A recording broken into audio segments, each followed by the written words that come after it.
ഒരിക്കൽ മഹാനായ മൂസാ നബി അലൈഹിസ്സലാത്തു വസ്സലാം ഒറ്റയ്ക്കിരിക്കുന്ന സമയത്ത് മഹാനായ മലക്കൽ മൗത്ത് അസ്രായിൽ അലൈഹിസ്സലാത്തു വസ്സലാം അവിടത്തേക്ക് കടന്നു വന്ന് മൂസാ നബിയോട് പറയുകയാണ്, നാം അങ്ങയുടെ റൂഹെടുക്കാൻ വേണ്ടിയാണ് വന്നത്.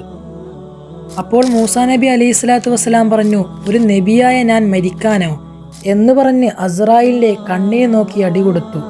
ശക്തനായ മൂസാ നബി അലൈഹിസ്സലാത്തു വസ്സലാമിൻ്റെ അടികൊണ്ട് അസ്രായിലിൻ്റെ കണ്ണ് പൊട്ടിപ്പോവുകയും അങ്ങനെ അള്ളാഹുവിൻ്റെ അടുത്തേക്ക് മടങ്ങിപ്പോവുകയും ചെയ്തു.